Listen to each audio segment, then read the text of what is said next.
Kenapa kok harus belajar ilmu-ilmu yang alat-alat seperti ini, nahwu, sharaf dan seterusnya? Karena antara kita dengan Nabi Muhammad SAW jaraknya jauh dan konotasi bahasanya sudah berbeda. Bahasa zaman dulu dengan bahasa sekarang sudah berbeda. Berarti kita belajar ilmu-ilmu alat ini untuk mengetahui bahasa yang ada pada zaman itu maknanya apa dan kondisinya bagaimana, kulturnya bagaimana, itu yang kita pelajari.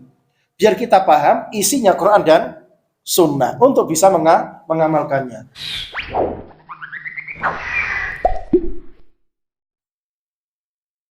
Assalamualaikum warahmatullahi wabarakatuh.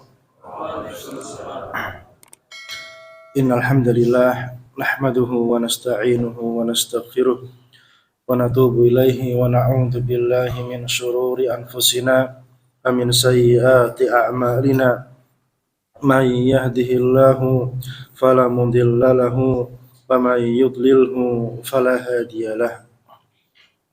Asyhadu an la ilaha illallah wahdahu la syarikalah wa asyhadu anna nabiyyana Muhammadan abduhu wa rasuluhu la nabiyya wa la rasula ba'dah. Allahumma salli wa sallim wa barik ala abdika wa nabiyyika Muhammadin wa ala alihi wa sahbihi wa man ittaba'ahum bi ihsan ila yaumiddin wa sallama tasliman mazida. Nas'alullaha azza wa jal an yuwaffiqana lima yuhibbuhu wa yardah wa an yu'inana ala ta'atihi wa ijtinabi nawahihi wa an yujannibana al-fitan ma dhahara minha wa ma batan wa an yaj'alana Allahu mimman yastami'una al-qawla wa yattabi'una ahsana wa an yu'allimana ma yanfa'una wa yazidana ilma. Allahumma ya mu'allima Ibrahim 'allimna, Allahumma ya mufahhima Sulaiman fahimna, Allahumma faqihna fid din wa 'allimna at-ta'wil.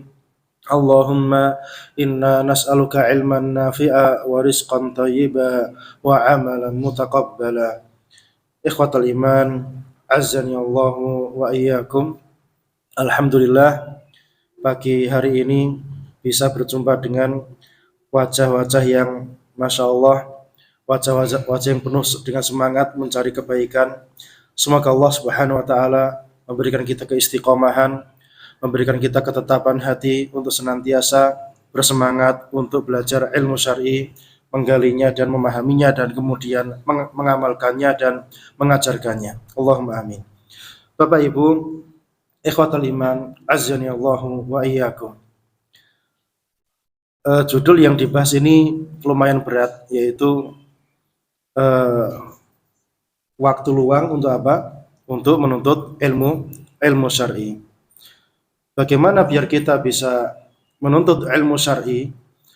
Istilahnya biar kita bisa memberikan waktu, mencurahkan waktu sekuat mungkin untuk mendalami agama Islam atau mempelajari ilmu syar'i itu sendiri. Maka kita wajib tahu hakikat ilmu syar'i itu sendiri apa. Karena kalau kita tidak paham hakikatnya, orang juga tidak akan mencarinya. Ya, jadi harus paham sebetulnya yang kita cari itu apa sebetulnya. Orang disuruh kerja, tapi nggak tahu apa tujuan dia, kira-kira semangat atau tidak? Tidak semangat. Begitu pula dengan menuntut ilmu syar'i, tatkala orang itu tidak tahu hakikat ilmu syar'i itu sendiri, maka tentunya untuk mengejarnya juga tidak akan semangat, alias sakobri. Ya, sakobri itu bahasa Indonesianya apa? Ya sesempatnya. Kalau ada waktu ya datang, kalau enggak ya tidak. Ya, karena tidak tahu hakikat apa yang sedang dia cari, kemuliaan yang sedang dia ambil ini apa. Begini, ini anak ajak mikir, ya, ringan-ringan ya, pakai hayalan. Allah Subhanahu wa Ta'ala, ini dunia seisinya, ada alam semesta ini. Adanya alam semesta itu ada pencipta, ya atau tidak? Ada. Karena tidak mungkin sesuatu itu ada tanpa yang menciptakannya. Mikrofon ini ada yang membuatnya? Ada. Ya. Karena kalau ada sesuatu yang ada, kemudian dikatakan tidak ada yang menciptakannya, yang membuatnya, maka ini menyelisihi akal yang logis. Ya, menyelisihi akal yang logis. Tentu ada sesuatu, itu pasti ada yang membuatnya. Di sini sepakat ya? Sepakat. Berarti alam semesta ini ada, berarti ada yang menciptakannya. Baik, sampai sini kita sepakat. Nah, yang menciptakan ini kita kenal dengan nama siapa? Allah Subhanahu wa taala. Zat yang maha besar, yang maha kuasa, yang kudrahnya, kemampuannya tiada batas. Allah Subhanahu wa taala. Nah, tatkala Allah menciptakan alam semesta beserta isinya, kemudian menciptakan kita manusia, tentu ada tujuan dan maksudnya. Anak kasih gambaran ringan ya. Kasih gambaran ringan. Antum tahu OT-OT? Tahu ya. OT-OT itu dibuat buat apa? Dimakan atau cuma dilempar gitu aja? Dibuat dilempar gitu aja. Pasti ada tujuan dan tujuannya tentu ingin ada manfaatnya gitu. Tidak mungkin buat kemudian dibiarkan begitu saja. Kalau ini manusia membuat sesuatu itu ada tujuan mulianya, ya kan? Ada tujuan mulianya. Walillahil matsalul a'la. Maka bagi Allah Subhanahu wa taala mustahil menciptakan alam semesta yang begitu besar ini yang kita tidak tahu sampai kemana batasannya, kita tidak tahu. Kemudian diciptakan begitu saja tanpa ada maksud dan tujuan. Pasti akan ada maksud dan tujuan di balik penciptaan, pembuatan itu semua. Baik, sampai sini udah masuk ya. Jadi intinya menciptakan, membuat itu tentu ada tujuan di baliknya. Orang membuat mobil, membuat bangunan seperti ini, semuanya ada tujuan dari pembuatan itu semua. Walillahil matsalul a'la, dan bagi Allah Subhanahu wa taala itu permisalan yang lebih dari itu semua. Nah, kemudian yang jadi pertanyaan, kita sudah tahu dan kita sepakat bahwasanya Allah Subhanahu wa taala menciptakan sesuatu pasti ada tujuannya, ya atau tidak? Iya. Yang jadi masalah sekarang, Allah menciptakan segala sesuatu, tujuannya untuk apa? Ya, untuk beribadah kepadanya. Dari mana antum tahu Allah menciptakan segala sesuatu untuk beribadah kepadanya? Ya, iya, taib. Itu nanti dulu belakangan, ya belakangan. Anda pengen ajak berhalusinasi dulu. Allah itu ada di mana? Ada di atas arsy, ya? Ada di atas arsy. Berarti kalau Allah di atas arsy, itu komunikasinya dengan kita langsung atau tidak? Tidak ada komunikasi antara kita dengan Allah Subhanahu wa taala. Yang ada hanya apa? Munajat. Kita memohon hanya ke satu arah. Tapi langsung jawab-jawaban gitu ada atau tidak? Nggak ada. Manusia ngomong langsung dijawab Allah taala dan dia dengar gitu ada? Tidak ada. Karena apa? Kita dengan Allah terpisah. Allah dekat dengan kita, tapi terpisah atau tidak? Terpisah. Allah ada di atas arsy, jauh dari kita. Zatnya jauh dari kita, ilmunya dekat dengan kita, dan kita tidak ada yang komunikasi langsung dengan Allah Subhanahu wa taala. Maka nali basyarin an yukallimahullahu illa wahyan aw min wara'i hijab aw yursila rasula fayuhiyya bi idnihi ma yasha. Tidak ada manusia yang diajak ngomong langsung oleh siapa? Allah Subhanahu wa taala. Jelas sampai sini? Kecuali apa? Dari belakang hijab, belakang tabir, atau Allah mengutus utusan. Fayuhiyya, kemudian Allah memberikan wahyu kepada utusan tersebut. Berarti antara kita dengan Allah Subhanahu wa taala itu terputus, tidak ada komunikasi aktif, tidak ada komunikasi langsung. Dan tadi kita sepakat bahwasanya Allah Subhanahu wa taala menciptakan tentu ada apa? Ada tujuannya. Nah, tujuan inilah yang ingin kita ketahui.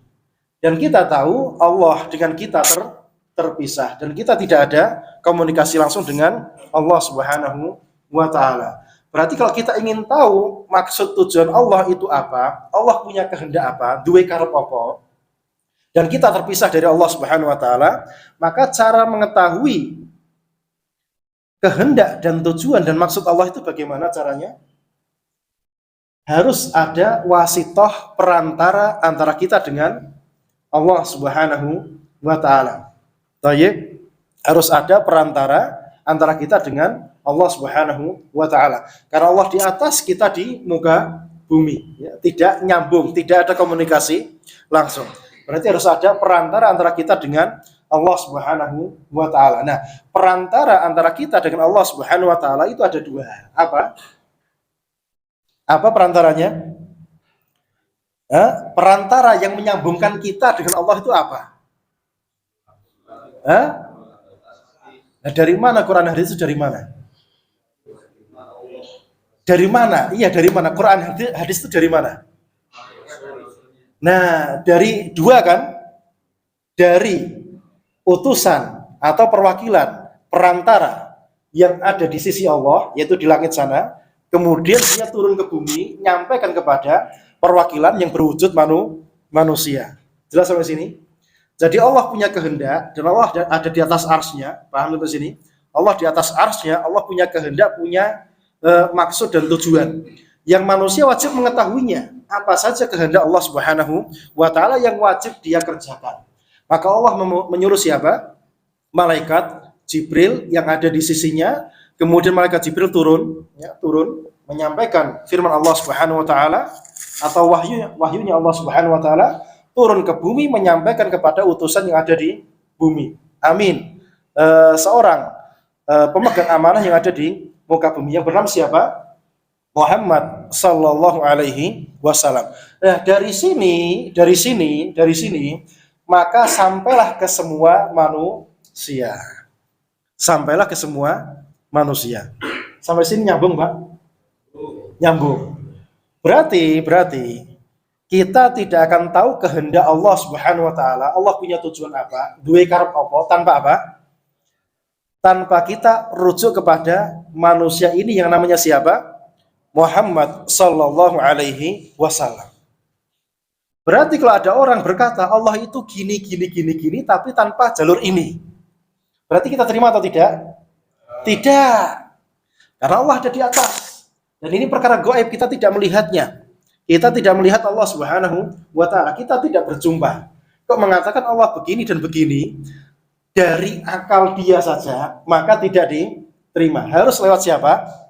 Perantara yang dapat kabar dari langit, yaitu Nabi Muhammad sallallahu alaihi wasallam. Ada mengatakan Allah itu tidak punya tangan, tidak punya wajah, tidak mendengar, tidak gini.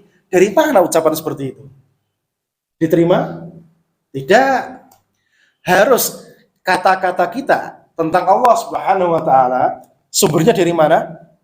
Dari manusia yang bernama siapa? Muhammad sallallahu alaihi wasallam, yang wujudnya ada dua, yaitu apa? Quran dan sunnah atau hadis. Jelas sampai sini? Mengatakan, misal mengatakan apa? Saya pernah dengar ada orang berbicara gini. Jawa Timur ini tidak terjadi gempa bumi, tidak terjadi musibah-musibah seperti di tempat-tempat yang lainnya. Kenapa kata dia? Ada yang tahu jawabannya? Dia berkata apa? Soale Gusti Allah isin karo para wali. Jadi, saking akeh wali nenggone Jawa Timur. Mulai Jawa Timur aman. Pernah dengar kata-kata seperti ini? Sering ya? Nah, ini perkataan atas Allah atau tidak? Perkataan atas Allah atau tidak? Ngarani Gusti Allah atau tidak? Ngarani, iya kan? Ngarani Gusti Allah begini dan begini. Tapi sumbernya tekan di. Sumbernya dari mana? Jadi kita mengatakan yang mengatasnamakan Allah Subhanahu wa taala harus apa? Sumbernya dari ini yang namanya siapa? Nabi kita Muhammad sallallahu alaihi wasallam. Orang yang berakal itu akan menyaring. Ada orang apapun berkata Allah itu begini, Allah mau gini, nyuruh gini, melarang ini dan itu, tanya, apa dalilnya? Kan gitu kan? Kenapa? Ya karena tidak boleh mengatakan Allah seperti ini, seperti itu, Allah berkehendak ini dan itu, dengan apa? Asal jari ini dan jernih. Wajib bersumber dari Quran dan sunnah Rasulullah Shallallahu Alaihi Wasallam. Jika tidak, maka dia bukan agama Islam. Nah, kehendak tujuan Allah Subhanahu Wa Taala yang tertuang dalam Quran dan Sunnah itulah agama Islam. Jelas sampai sini? Nah, itulah yang sempurna. Al-yawma akmaltu lakum dinakum wa atmamtu alaikum ni'mati wa raditu lakumul Islam madina. Hari ini aku sempurnakan untuk kalian agama kalian. Jadi agama Islam yang turun dari Allah Subhanahu wa taala kepada Nabi Muhammad sempurna. Tidak butuh tambahan, tidak butuh pengurangan. Maka jika ada tambahan apapun, ada perbuatan apapun terkait dengan agama Islam, kembalikan kepada dalil. Jika tidak, maka salah. Minta dites. Mau dites atau tidak? Dites. Ini mikrofon terkait dengan agama atau tidak? Masa tidak? Oh, diguandan bareng. Terkait dengan agama atau tidak? Nanti guandan kok terkait karo agama piye? Terkait atau tidak? Iya, soalnya diguandan. Apa dalilnya? Itu contoh. Apapun yang terkait dengan agama itu senantiasa apa? Dipukulkan dengan dalil. Ya, dipukulkan dengan dalil. Sekarang mikrofon itu halal atau tidak dipakai adzan? Kenapa halal? Kan dia terkait dengan adzan kan. Nah, adzan itu tujuannya apa? Dikumandangkan biar orang dengar. Maka mikrofon sama tujuannya dengan adzan. Untuk apa? Biar suara terdengar kepada manusia, mereka dengar kemudian apa? Datang ke masjid. Berarti halal atau tidak? Halal untuk dipakai apa? Dipakai adzan. Dan ini masuk dalam masalah maslahat mursalah. Wes ojo jeru-jeru. Ojo jeru-jeru. Contoh yang lain lagi ya, terkait dengan perkara syar'i, perkara agama. Membangun masjid itu perkara agama atau tidak? Membangun masjid perkara agama atau tidak? Iya. Berarti harus pakai dalil atau tidak? Iya. Dan selama ini bangun masjid pakai dalil atau tidak? Kena saiki. Berarti harus apa? Bangun masjid pun pakai dalil. Bagaimana sifatnya, harus bagaimana, caranya bagaimana, itu pakai dalil. Jika tidak pakai dalil, maka akan terjadi banyak kesalahan. Maka antum lihat sekarang bagaimana masjid-masjid itu apa? Dihias dengan begitu apa? Begitu indahnya. Apakah itu bagian dari syariat? Jawabannya tidak. Jawabannya tidak. Pokoknya hal apapun yang terkait dengan agama wajib apa? Dikembalikan kepada dalil. Dikembalikan kepada dalil. Berarti sekarang perkaranya bahaya atau tidak? Sangat bahaya sekali jika orang tidak tahu ilmu syar'i. Orang jatuh pada kesalahan, dia tidak nyadar kalau jatuh pada perkara kesalahan. Kenapa? Tidak belajar ilmu syar'i, pondasi dasarnya, kaidah dasarnya. Jika kaidah dasarnya tidak dipelajari, maka akan gampang terjatuh pada perkara yang Allah tidak meridhoinya, dan itu sebuah apa? Kesalahan, dan bisa jatuh pada perbuatan dosa. Baik, sampai sini kita sudah paham bahwasanya kita punya kewajiban belajar ilmu syariat atau tidak? Punya kewajiban. Karena kita hidup di dunia ini, seperti tadi yang saya gambarkan kepada antum semua, Allah ada di atas arsy, Allah punya kehendak. Dan kita wajib tahu apa kehendak Allah Subhanahu wa taala yang bisa menyelamatkan kita. Karena kita kalau mati, mau tidak mau berjumpa dengan siapa? Allah Subhanahu wa taala. Kemudian ditanya di hadapan Allah Subhanahu wa taala, la yus'al amma yaf'al wa hum yus'alun. Allah tidak ditanya. Tetapi apa? Wa hum yus'alun, mereka yang ditanya. Bukan Allah yang ditanya. Jadi antara kita dengan Allah yang ditanya siapa? Kita, bukan Allah Subhanahu wa taala. Maka tidak boleh ada yang protes kepada Allah Subhanahu wa taala, apapun Allah itu berbuat sesuka-sukanya. Dan kita yang ditanya soalnya yang mati kita, bukan Allah Subhanahu wa taala. Nah, kita kalau mati kita akan berjumpa dengan Allah Subhanahu wa taala, dan Allah punya kehendak ente pas hidup di dunia harus gini, gini dan gini. Nah, bagaimana kita bisa tahu? Harus merujuk kepada siapa? Yang namanya Muhammad sallallahu alaihi wasallam. Dan ini tidak akan terjadi tanpa menuntut ilmu syar'i. Tanpa menuntut ilmu syar'i, kita tidak akan bisa beramal. Tidak akan tahu mana yang baik dan mana yang salah. Yang benar dan mana yang salah, yang baik dan mana yang buruk. Tanpa apa? Kita mempelajari apa yang telah disampaikan oleh siapa? Nabi kita Muhammad sallallahu alaihi wasallam. La yuladul mar'u aliman. Jadi tidak ada manusia lahir dia langsung tahu segala sesuatu. Dia lahir tidak tahu apa-apa. Wal ilmu bita'allum, dan ilmu dengan apa? Dengan cara belajar. Maka wajib belajar untuk bisa tahu apa yang dibawa oleh siapa? Rasulullah Muhammad sallallahu alaihi wasallam, yang merupakan kehendak Allah Subhanahu wa taala kepada siapa? Para makhluknya, kepada para makhluknya. Jika tidak belajar, maka tidak akan tahu kehendak Allah Subhanahu wa taala, hal-hal apa yang Allah ridhoi dan hal-hal apa yang Allah tidak meridhoinya. Itu tidak akan tahu. Baik. Masalah berikutnya, setelah kita tahu kewajiban dasar kita, kewajiban kita adalah mempelajari agama Allah Subhanahu wa taala. Karena mau tidak mau kita akan mati. Dan kalau mati akan berjumpa siapa? Allah Subhanahu wa taala. Kemudian ditanya, apa yang kamu perbuat ketika masih hidup di dunia? Berarti tidak belajar itu hukumnya dosa atau boleh? Dosa atau boleh? Berdosa. Syekh Muhammad bin Abdul Wahhab, bukan, di dalam muqaddimah usul salasah, anak kira antum sudah belajar usul salasah sampai katam, sampai apa? Sampai ngelotok ya paling. Sudah ngelotok atau belum? Masa? Usul salasah tipis. Di dalam muqaddimah yang pertama disebutkan, "I'lam rahimakallah."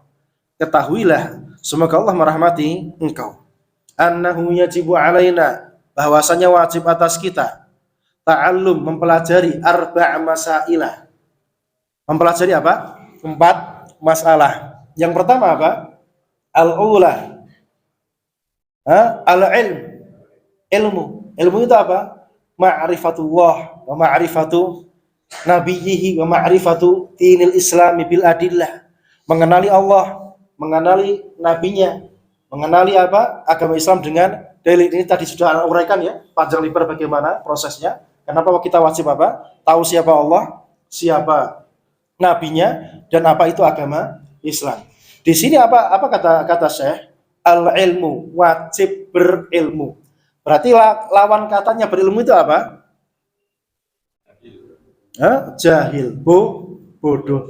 Berarti bodoh itu boleh atau haram? Haram. Berarti bodoh itu hukumnya apa? Haram. Berarti orang bodoh terhadap perkara agamanya, hukumnya apa? Haram, tidak diperbolehkan. Jika tahu ini perkara yang haram, maka kewajiban dia apa? Yaitu mempelajari agama Allah Subhanahu wa taala. Yang kedua adalah amalu bih, mengamalkan ilmu yang dia telah mempelajarinya tadi. Yang ketiga, ad-da'watu ilaihi, mendakwahkan manusia kepada ilmu yang dia pelajari. Setelah itu, as-sabru al-adha fih, sabar di atas gangguan, rintangan, cobaan di dalam jalur ilmu dan mengamalkan ilmu tersebut. Tayyib. Berarti kewajiban kita sekarang apa? Adalah belajar ilmu syar'i. Yang jadi pertanyaan selanjutnya, belajar ilmu syar'i itu apa? Belajar ilmu syar'i itu apa? Saya tanya, belajar ilmu syar'i itu apa? Jawabannya enteng, pertanyaannya enteng ini, jawabannya enteng. Belajar ilmu syar'i itu apa? Ya yang kita pelajari dari agama itu apa? Al-Quran dan Sunnah. Berarti hakikatnya belajar ilmu syar'i itu apa? Mempelajari Al-Quran dan Sunnah. Nah, di sini sudah ada nggak belajar Quran dan Sunnah gitu? Pertanyaannya, wis ono kajian Quran dan Sunnah? Ya ini Quran Sunnah atau cuma uraian nasihat saja? Ngaji Quran Sunnah ya pegang Quran, pegang Sunnah dipelajari. Kalau ini Quran Sunnah atau tidak? Isinya Quran Sunnah. Tapi belum apa? Belum rutin mempelajari Quran dan Sunnah. Berarti yang kita tuju apa? Orang belajar yang dicari apa? Mempelajari apa? Orang belajar ilmu syar'i berarti yang dipelajari apa? Quran dan Sunnah. Apa dalilnya? Apa dalilnya? Rasulullah Sallallahu Alaihi Wasallam bersabda, "Taraktu fiikum amrayni lan tadhillu ma in tamassaktum bihima." Aku tinggalkan dua perkara kepada kalian. Aku tinggalkan dua perkara kepada kalian. Kalian tidak akan tersesat selama-lamanya selama kalian apa? Berpegang teguh kepada keduanya. Yang pertama apa?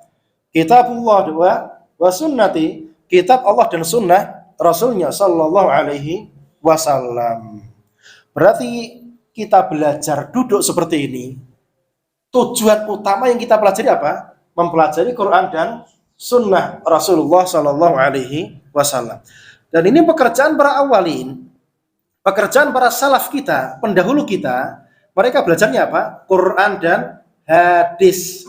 Kita dapati Jabir bin Abdullah radhiyallahu taala anhu dari Madinah datang ke Syam hanya mengambil apa? Satu hadis.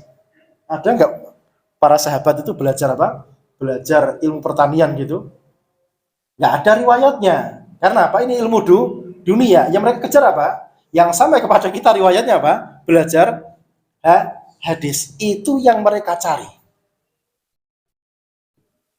Faham sampai sini, Pak? Nah, berarti ahlus sunnah wal jamaah, inti yang mereka pelajari, yang mereka kejar apa? Quran dan Sunnah. Maka belajar apapun itu endingnya kemana? Quran dan Sunnah. Nah, sekarang ilmu syar'i itu ada apa saja misalnya? Muqaddimah tafsir misalnya, usul fikih, apalagi akidah, apalagi mustalah hadis, takhrij, apalagi sirah nabawiyah, apalagi siasat syariah, banyak. Itu semuanya apa? Wasilah, endingnya apa? Inti kembali kepada Quran dan Sunnah. Jelas sampai sini? Kenapa kau harus belajar ilmu-ilmu yang alat-alat seperti ini, nahwu, sharh dan seterusnya? Karena antara kita dengan Nabi Muhammad SAW jaraknya jauh dan konotasi bahasanya sudah berbeda. Bahasa zaman dulu dengan bahasa sekarang sudah berbeda. Berarti kita belajar ilmu-ilmu alat ini untuk mengetahui bahasa yang ada pada zaman itu maknanya apa dan kondisinya bagaimana, kulturnya bagaimana, itu yang kita pelajari biar kita paham isinya Quran dan Sunnah untuk bisa mengamalkannya. Makanya belajar Quran dan Sunnah lewat terjemahan bisa? Tidak akan bisa. Harus duduk di majelis ilmu syar'i yang dipimpin oleh para ulama ar-rasikhin yang menjelaskan makna-makna yang terkandung di dalam Quran dan Sunnah. Jika tidak, maka tidak akan sampai kepada tujuan. Berarti yang kita pelajari adalah Quran dan Sunnah Nabi Sallallahu Alaihi Wasallam. Itu ending yang akan kita kejar di dalam belajar ilmu syar'i. Jika belum sampai ke sana, maka bisa dipastikan belum sampai kepada tujuan inti orang itu duduk di majelis ilmu syar'i. Jelas Pak sampai sini Pak? Jelas? Berarti ke depan yang antum kejar itu majelis apa? Majelis apa? Quran dan Sunnah itu yang dikejar. Tapi untuk ke sana butuh tahapan-tahapan yang banyak. Karena harus menguasai apa? Ilmu bahasa dulu. Terutama siapa? Ustadznya. Terutama siapa? Ustadznya harus menguasai ilmu bahasa. Dan dia bertalaki kepada para ulama rasikhin ahlus sunnah wal jamaah yang menyampaikan makna-makna Quran dan Sunnah dengan cara yang benar dari pemahaman para salaf. Jika tidak hanya modal buka Quran dan Sunnah saja, maka tidak akan sampai kepada tujuan dan bisa-bisa salah tujuan. Berarti penting atau tidak mencari ulama yang rasih, ulama yang benar-benar dia ilmunya dalam, yang benar-benar bertalaki dari para akabir, kibar, para ulama besar, perkaranya sangat sangat penting sekali. Berarti sekarang ini antum masih mencari model, masih mencari apa? Model apa yang dicari di dalam majelis ilmu. Nah, ini yang harus diutamakan dan diprioritaskan membuat majelis-majelis ilmu syar'i yang dipelajari Quran dan Sunnah. Nah, mempelajari Quran dan Sunnah juga ada tahapannya. Tahapannya apa belajar Quran itu? Yang pertama, tahsin dulu. Tahsin dulu. Bacaannya ada benar atau belum? Tahsin. Toyib. Tahsin selesai, kemudian apa lagi? Lanjut ke menghafal Quran. Menghafal apa? Al-Quran. Menghafal Quran selesai, lanjut apa? Lanjut belajar apa? Ya tafsirnya itu yang dicari. Tafsirnya yang dipelajari. Nah, sekarang yang jadi masalah apa? Banyak madrasah-madrasah tahfidz itu cuma fokus pada dua yang pertama. Apa? Tahsin dan hafalan Quran. Setelah ini selesai, nggak ada lanjutannya. Dan bahkan bisa-bisa santri itu selesai SMA sudah bosen mondok. Dan itu banyak. Bosen mondok. Tidak lanjut kepada majelis tafsir Quran. Makanya di pondok-pondok salafiyah zaman dahulu kala itu di dalam di mana di pesantren yang dipelajari kita tafsir apa? Yang dipelajari tafsir apa? Pondok salafiyah. Yang dipelajari tafsir apa? Jalalaini. Kenapa? Tafsirnya ringkas, pendek, yang penting manhajnya selesai. Manhaj itu kurikulum ya. Manhajnya, kurikulumnya selesai dari Al-Fatihah sampai apa? Sampai An-Nas. Dan ini budaya kultur ini sekarang agak mati. Sekarang ada nggak pondok pesantren yang mengkatamkan tafsirnya dari A sampai Z dalam kurun 3 tahun gitu? Hampir bisa dikatakan belum ada. Sekarang ini pondok-pondok pesantren yang perhatian ke arah sana, mengkatamkan tafsir dari Al-Fatihah sampai surat An-Nas. Nah, kenapa kok penting kita menyelesaikan belajar itu dari awal sampai terakhir, walaupun dengan cara yang cepat-cepatan, biar ada tasawwur am, gambaran secara umum yang ada dalam suatu manhaj, dalam suatu kurikulum. Jelas, Pak? Belajar kitab usul salasah misalnya, kita juga harus cepat-cepatan selesai, biar ada gambaran secara umum, tidak pakai syarah. Syarah setelah apa? Selesai dari matan secara global, nanti baru masuk ke syarahnya. Tapi dari awal belajar langsung syarah, dijamin yang belajar tidak paham. Ada metodenya belajar itu. Nah, itu belajar apa? Al-Quran tahapannya seperti itu. Belajar hadis sama. Belajar hadis tahapannya belajar apa dulu? Arba'in Nawawi. Sekarang belajar Arba'in Nawawi itu berapa tahun di sini? Bisa selesai dalam 1 bulan? Padahal kitabnya tipis. Kitabnya apa? Tipis. Tapi rata-rata usul salasah Arba'in Nawawi ini bisa 2-3 tahun baru selesai. Ini mengherankan. Padahal ini baru dasarnya saja, belum nanti naik ke Umdatul Ahkam, naik ke Sahih Bukhari, Sahih Muslim. Kapan terus ini belajar kitab-kitab ini? Padahal dia sebagai apa? Umdah, tiang dasar, pondasi dasar orang itu mempelajari agama Islam, Quran dan Sunnah. Tamassaku biha, pegang teguh apa? Quran dan Sunnah. Kalau tidak, ancamannya apa? Tadi dijelaskan bagaimana? Lam tadillu ma in tamassaktum bihima. Kalian tidak akan tersesat selama apa? Berpegang teguh pada Quran dan Sunnah. Berarti mafhumnya, lawan katanya, jika tidak berpegang teguh, kejadiannya apa? Sesat. Bahaya. Bahaya atau tidak? Sangat berbahaya. Nah, bagaimana orang bisa berpegang teguh kalau dia belum pernah khatam? Belum pernah apa? Belum pernah khatam dari makna-makna yang terkandung di dalam Quran dan Sunnah. Jadi harus minimal selesai, ya kalau dulu di Madinah sama Syekh Abdul Muhsin Al-Abbad, bapaknya Syekh Abdul Razak, itu belajar Sahih Bukhari 7 tahun. Maghrib, Isya setiap hari, Sabtu sampai Kamis. Antum bayangkan ya. Sabtu sampai Kamis antara Maghrib dan Isya belajar Sahih Bukhari, itu 7 tahun baru kelar. Itu ulama rasih. Ulama yang ilmunya tidak diragukan lagi. Belajarnya seperti itu. Belajarnya bagaimana? Setiap hari. tidak apa? 1 pekan sekali. Berarti kalau belajar 1 pekan sekali, itu kurang atau salah? Ya dua-duanya. Sekarang pertanyaannya, anak kan tadi bilang apa? Belajar itu tiap hari. Apa dalilnya? Apa dalilnya? Belajar itu tiap hari. Riwayat Umar bin Khattab radhiyallahu taala anhu. Apa kata beliau? Beliau bergantian dengan apa? Dengan tetangganya. Hari ini saya datang ke Rasulullah, kamu kerja di rumah. Nanti saya pulang, saya kasih tahu apa yang disampaikan siapa? Rasulullah Shallallahu Alaihi Wasallam. Besok siapa? Kamu yang datang, saya yang kerja. Nanti pulang, kasih tahu saya apa yang disampaikan siapa? Rasulullah Shallallahu Alaihi Wasallam. Nah, ini kondisi para sahabat, Pak. Nah, sahabat kui orang yang agak apa? Bahasanya sama dengan bahasanya siapa? Rasul. Kemudian masanya, waktunya juga waktunya Rasul. Semasa ketemu dengan siapa? Rasul. Itu pun belajarnya bagaimana? Sak bendino. Sak bendino. Faham? Nah, sekarang bagaimana dengan manusia? Jarak dia dengan Rasul berapa? 14 abad. Bahasanya orang bahasanya Kanjeng Nabi. Terus maring ngono sinaune seminggu pisan. Lah kira-kira oleh apa? Urung ku nek teko ngaji ngantuk lho. Lah tambah piye terusan? Lah sing masuk terus apa? Berarti perkaranya tidak semudah itu.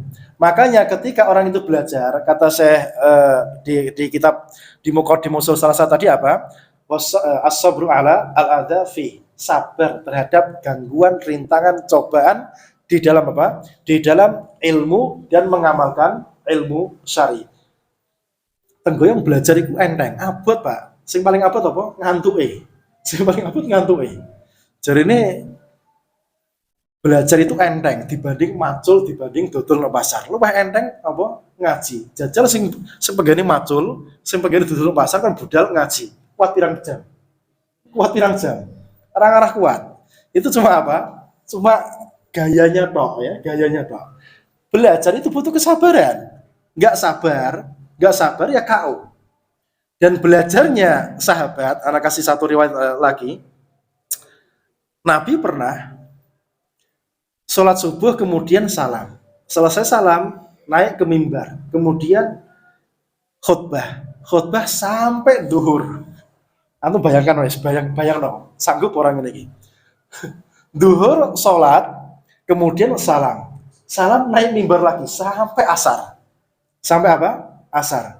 Kemudian sholat asar, salam selesai, naik mimbar lagi, khutbah lagi sampai maghrib kok orang berasar kok apa? Sampai kapan? Sampai maghrib. Baru selesai. Ini bisa dibayangkan piye pegeling. Hah? Dia nggak ngerti. Zaman Kanjeng Nabi, zaman samono. Fasilitasnya nyampar kita, AC-nya loro, padahal gue cilik AC-nya loro.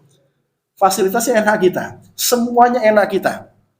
Makanan apa? Zaman dulu mangan ngene iki lho, sing enak, sing cemawes ini golek-golek gak kabrah. Zaman dahulu kala. Jadi orang zaman dahulu itu hari ini makan, besok nggak tahu apa yang bakal dimakan. Itu zaman siapa? Zamannya para sahabat. Sampai Fatimah radhiyallahu anha, tangannya ngapal itu bahasa Indonesia apa?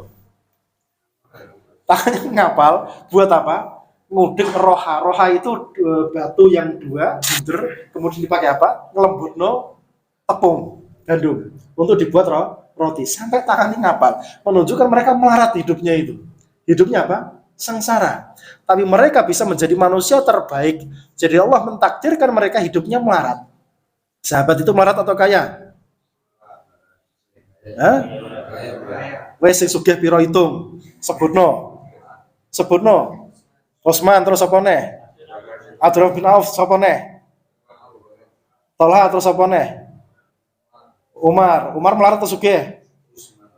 Melarat, wes berarti batal. Sapa neh? Sampe ra iso ngitung akeh. Menunjukkan apa? Sahabat itu melarat. Nek wong 100.000 sing sugih kur telu berarti sugih atau melarat? Ya melarat gitu loh. Ya sugih sangane ganti.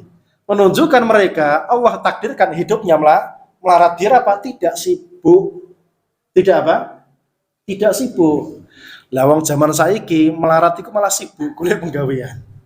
Zaman dulu melarat itu jadi apa? Jadi kesempatan duduk di majelisnya siapa? Rasulullah Shallallahu Alaihi Wasallam. Abu Hurairah radhiyallahu anhu menyebutkan, saya bisa sampai seperti ini gara-gara apa? Saya ini miskin, melarat, gak diopo-opo. Wayahe wong mergawe nok sawah, aku tengok-tengok nok masjid. Wayahe wong sibuk nok pasar, saya di mana mendampingi Rasulullah Shallallahu Alaihi Wasallam. Jadi kondisi kemelaratan para sahabat itu merupakan apa? Merupakan kesempatan emas untuk apa? Untuk bisa menjadi manusia terbaik. Itu kondisi mereka. Kondisi apa? Kondisi para sahabat radhiyallahu taala anhum. Yang tentunya ini menjadi peringatan bagi kita, tambahan bagi kita dengan fasilitas yang begitu nikmat ini. Kita tentunya sadar, kita akan ditanya oleh siapa? Oleh Allah Subhanahu wa taala. Apa yang telah kalian lakukan di dalam mempelajari agama Allah Subhanahu wa taala? Yang merupakan kewajiban. Agama ini kewajiban untuk dipelajari. Kalau tidak dipelajari maka akan apa? Menjadi bumerang bagi manusia itu sendiri. Karena sumber keselamatan Quran dan Sunnah, dan agama itu adalah Quran dan Sunnah. Jika tidak dipelajari maka akan menjadi sumber bumerang bagi manusia itu sendiri, dan dia akan mati dalam kondisi entah bagaimana. Entah apa? Entah bagaimana, kecuali dia dapat rahmat dari Allah Subhanahu wa taala, diampuni dosa-dosanya. Tapi paling tidak ndredeg wis. Gimana gak ndredeg ya? Mati, dibangkitkan dari kuburnya, bangkit dari kuburnya, kelamben tuh udah. Wis mari ngono, bingung gak karo-karoan, disidang mengharapi siapa? Gusti Allah Subhanahu wa taala. Disidang dalam kondisi mulut terkunci, tidak bisa bantah, tidak bisa apa-apa. Kemudian Allah tahu segala catatan manusia. Dia biyen dosa ngene, ndredeg ora? Saiki lho sampean diutang konangan, ndredeg ora? Ndredeg petuk sing duwe duit. Itu kondisi yang sangat ringan di dunia, maka bagaimana di hadapan Allah Subhanahu wa taala? Perkaranya sangat berat. Oleh karena itu, belajar ilmu syar'i suatu kewajiban. Tetapi yang jadi masalah inti, bagaimana cara menuntut ilmu syar'i? Prioritas apa yang kita prioritaskan, yang kita utamakan di dalam belajar menuntut ilmu syar'i. Jadi harus punya prioritas, Pak. Hanya sekedar duduk gitu tok, maka sampai mati pun duduk tok. Itu sudah ada berkahnya, sudah ada kebaikannya. Tapi tidak tahu kemana kita akan berjalan, kita akan mengarah.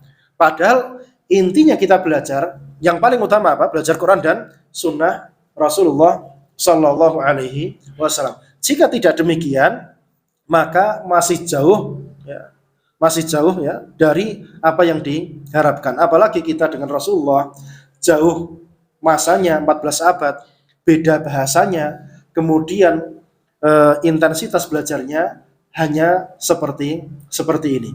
Ini tentunya menjadi sesuatu yang menjadi catatan yang sangat penting untuk ditingkatkan lagi apa yang harus kita pelajari dan bagaimana. Makanya orang-orang itu sering berandai-andai kita di sini nggak punya ulama, kan gitu kan?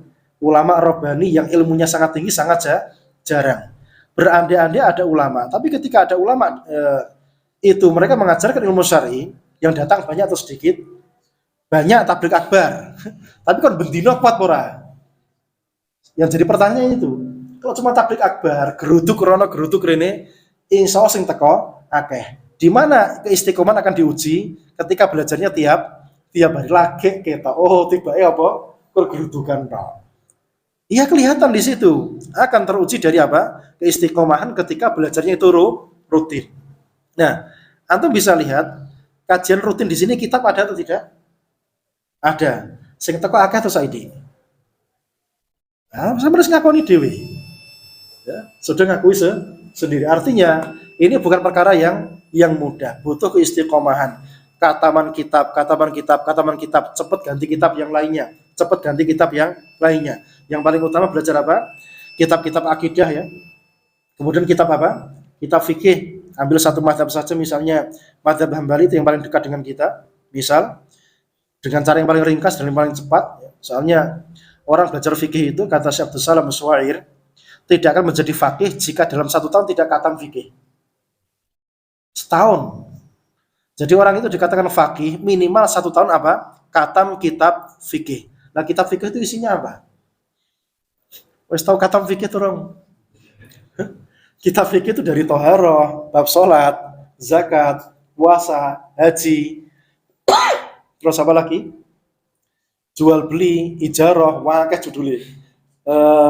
Bab-bab muamalah ya, ziraah, musyarakah dan tabarruat, kemudian taufiqah dan seterusnya. Kemudian bab pernikahan. Pernikahan itu ada 2, ada perjumpaan, ada perpisahan. Ya, ada perjumpaan, ada perpisahan. Pasti akan berpisah gitu loh. Nggak mungkin ente-ente ini menikah nggak berpisah gitu. Emang nggak bisa emang bisa nggak berpisah gitu. Pasti akan berpisah, entah dengan perceraian atau dengan kematian. Ini semuanya diurus dalam agama Islam. Kemudian bab apa yang terakhir? Bab qadha dan jinayat. Ini minimal khatam sekali dalam setahun. Itu dalam kitab fikih. Untuk apa? Untuk naik ke kitab hadis. Pelajari apa? Fikih dulu untuk naik ke kitab hadis. Nah, belajar akidahnya ini yang paling agak banyak, lumayan ya. Qawaid arba, kemudian apa? Usul salasa, kitab tauhid, kemudian nawaqidul Islam, usul sittah misalnya, usul sittah, kasfus syubhat, terus apa lagi? Akidah wasatiyah. Kemudian ini minimal, paling minimal 7 kitab ini yang paling dasar. Ini khatam piro sing kitab ini. Ini yang paling dasar. Kurang naik ke tingkatan yang berikutnya. Ini dalam akidah. Makanya belajar itu butuh keseriusan, Pak.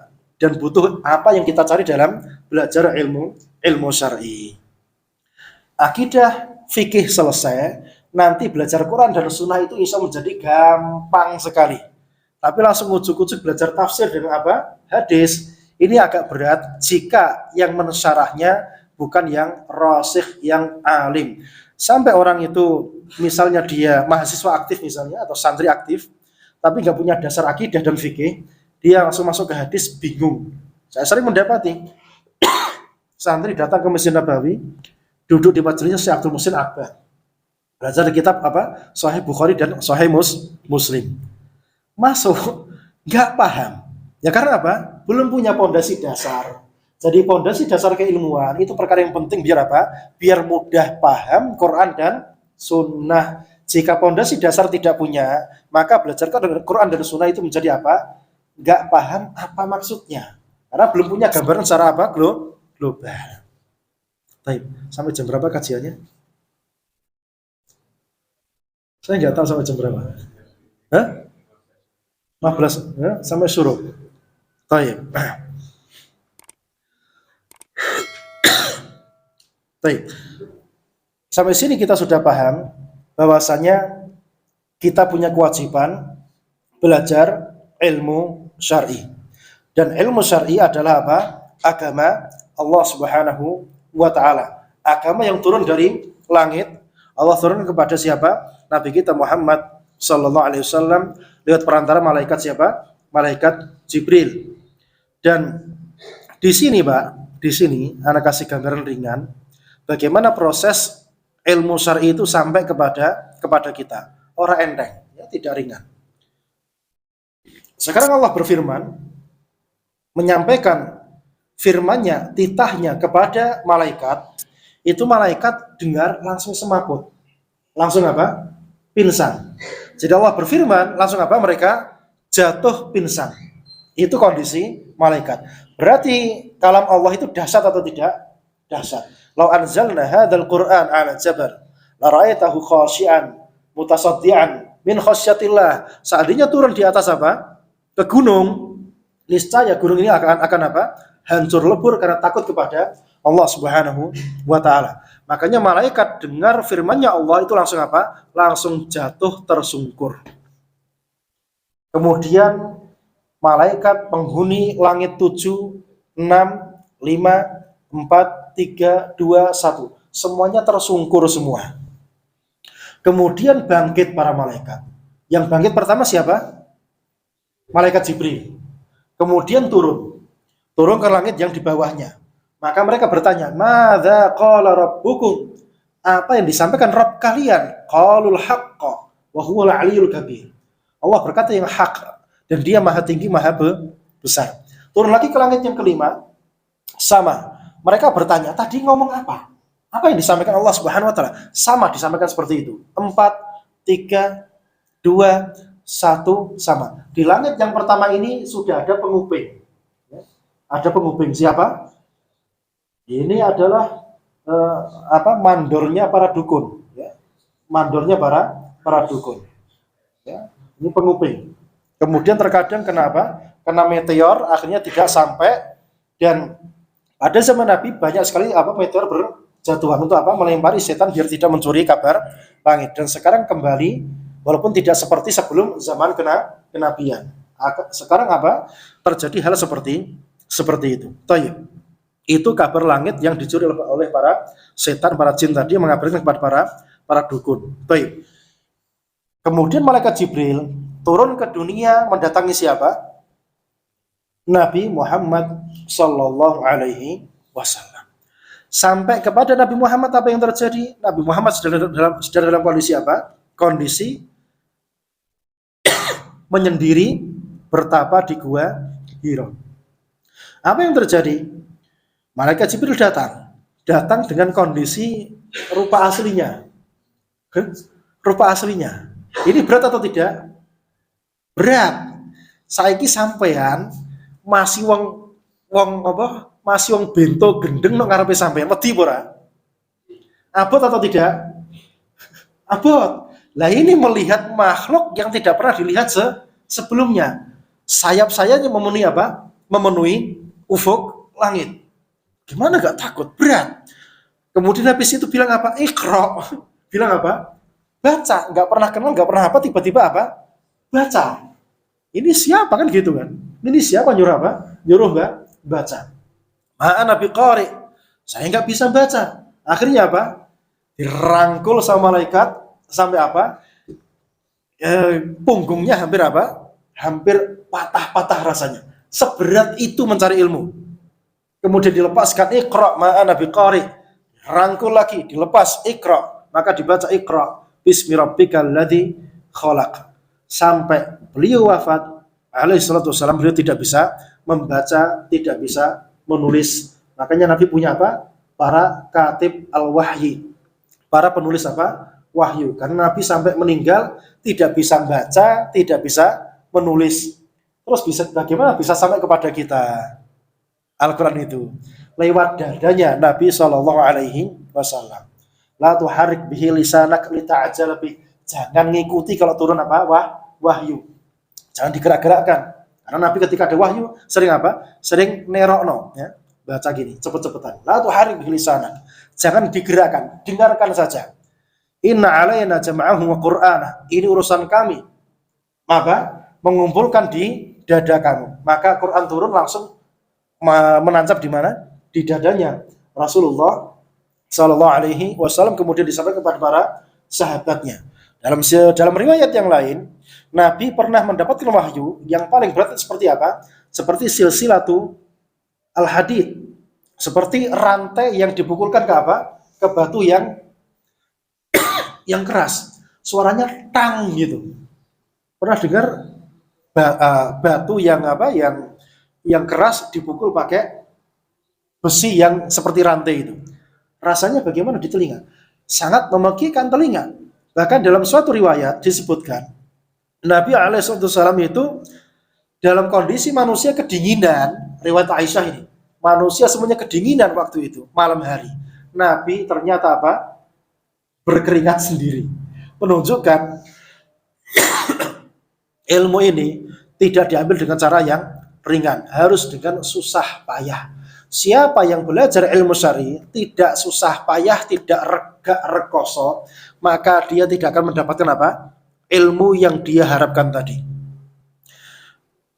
Harus dengan cara yang rekoso.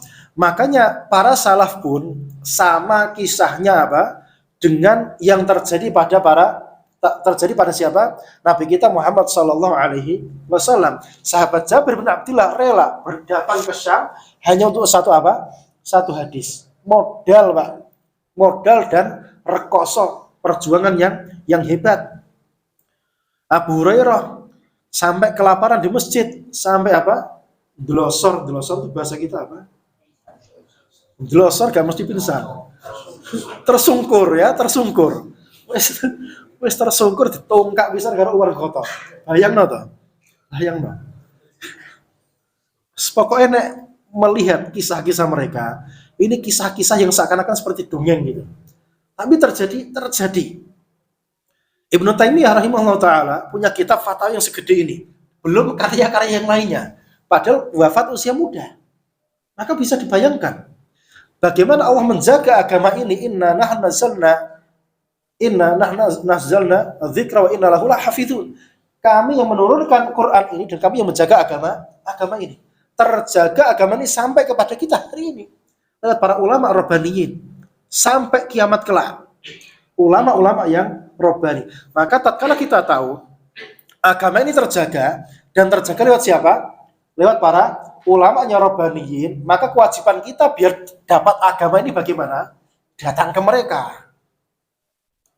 Jangan hanya pasrah aku kurang kene tok. Nah, harus berusaha apa? Bagaimana bisa datang kepada para ulama mengambil ilmu dari mereka.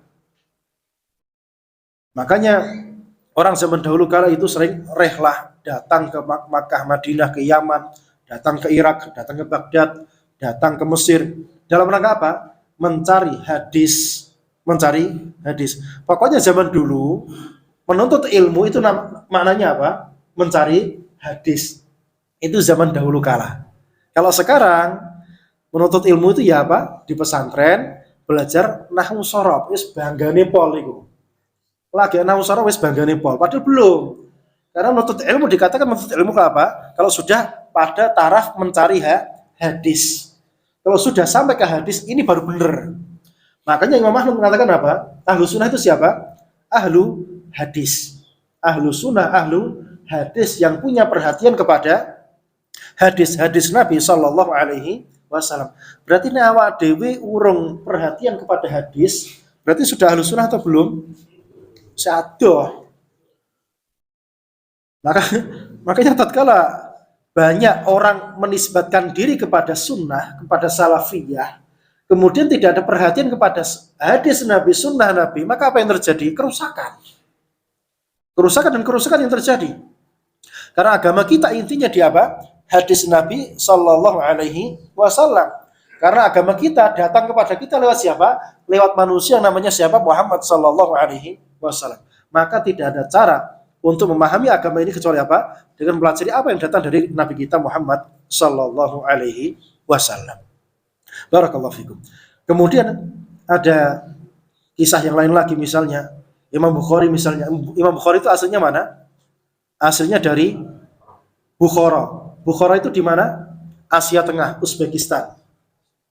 Itu rehlah kemana-mana. Datang ke Baghdad, datang ke Mekah, ke Madinah, ke Yaman, datang ke Mesir, datang ke Syam, datang ke Damaskus, kembali ke Khurasan. Itu kalau dihitung-hitung bisa sampai 2100 km.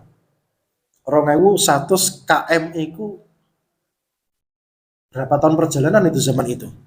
Belum lagi Baqi bin Mikhlad yang dari Andalusia. Andalusia itu di mana? Spanyol. Itu datang ke Baghdad. Itu jalan kaki melewati Maroko terus lanjut ke Aljazair terus lanjut kemana? Ke Libya lanjut kemana? Ke Mesir masuk ke Syam atau Palestina lanjut kemana? Ke Yordan masuk ke Irak, ke Baghdad. Sampai di Baghdad ingin jumpa siapa? Ingin jumpa Imam Ahmad bin Hanbal rahimahullah ta'ala. Ternyata sampai Baghdad Imam Ahmad di penjara. Melas orang ini. Datang dari Andalusia jauh-jauh ingin ketemu Imam Ahmad. Sampai di sana ternyata Imam di penjara gak oleh ngajar. Subhanallah. Perjuangan yang begitu luar biasa. Akhirnya mengambil ilmunya dari Imam Ahmad dengan cara sembunyi-sembunyi dan beliau menjadi pengarang kitab musnad terbesar di dunia. Aku tahu musnadnya Imam Ahmad? Kitab musnad Imam Ahmad segini gedenya. Nah ini yang muridnya Baqi bin Mikhlad Ini kitabnya tergede sedunia. Musnadnya terbesar sedunia. Imam Ahmad ini imamnya Ahlus Sunnah wal Jamaah. Kenapa? Soalnya murid-muridnya itu adalah ulama atau imam hadis. Bukhari, Muslim, Tirmidzi, Abu Dawud, Nasai, kemudian Ibnu Majah dan yang lain-lain, itu semuanya berguru kepada siapa? Imam Ahmad rahimahullahu taala. Imam besar. Dan perjuangan juga Masya Allah. Baik, sampai sini ya, mudah-mudahan menjadi motivasi bagi kita dan kita juga tahu bagaimana caranya, fokus apa yang akan kita kejar ke depannya di dalam belajar ilmu syar'i ini. Kita jadi tahu bagaimana cara belajar. Jangan sampai model-model lama yang dilanjutkan. Harus ada perubahan untuk kita bisa mengejar apa? Bagaimana kita belajar hadis-hadis Nabi Shallallahu Alaihi Wasallam. Baik, sampai sini mungkin ada pertanyaan yang mau ditanyakan oleh jemaah. Tafadhol, silahkan.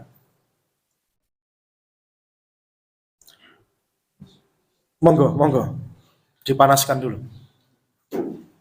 Oke. Gimana?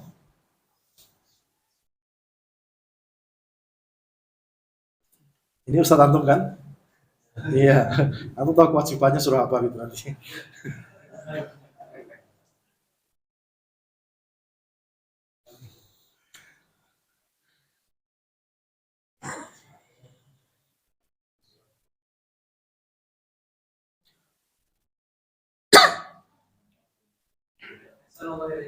Barakallahu fiik. Iya. Kira-kira apa nasihat antum terkait agar bisa merutinkan atau menghatamkan kitab fikih dulu setahun? Mata apa yang kira-kira Anak nasihatkan yang paling gampang itu tahlil fikihnya saya berbahajat itu aja. Iya, saya berbahajat nanti selesai antum naik ke Zadul Mustaqni aja yang nanti syarahnya antum pakai syarah mumtiknya Syekh Utsaimin. Karena syarah mumtiknya Syekh Utsaimin itu apa? Pakai tarjih. Jadi tidak ada taklid di situ. Nah, kita di dalam berfikih itu oke, kita pakai salah satu madhab sebagai acuan tok ya, wasilah acuan, bukan untuk dalam rangka taklid. Nah, ana nasihatkan kepada Syekh Utsaimin, kenapa? Karena beliau di dalam syarah kitab Zadul Mustaqni itu tidak ada taklid sama sekali, murni semuanya apa? Ijtihad. Jika menyelisih dalil maka ditinggalkan madhabnya. Dan itu yang benar. Cara belajar fikih adalah dengan cara seperti itu. Jadi tafadhol, ambil salah satu matan, salah satu madhab, nggak usah campur-campur dulu, mutkinkan dulu. Dengan begitu nanti insya Allah malakah fikihnya menjadi kuat. Katam dari tahlil fikihnya Syekh Bahjat itu bagus sekali untuk orang awam seperti antum, sangat ringkas dan sangat mudah sekali. Yang penting ustadznya apa? Mutamakin. Selesai tafadhol naik ke kitab matan. Kenapa kau tahlil fikih? Biar ada tasawur am, gambaran secara umum. Dan dia sangat cepat, insya Allah nggak sampai setahun selesai itu kitab itu. Yang penting rutin tiap hari. Baik, itu yang anak nasihatkan, biar tidak ada taklid buta dalam berfikih dengan cara apa? Belajar dari para ulama yang mereka juga mujtahid, yang mereka tidak taklid kepada madhab tertentu, tetapi berpatokan pada hasil ijtihadnya. Barakallahu fikum. Baik. Pertanyaan yang lain, tafadhol.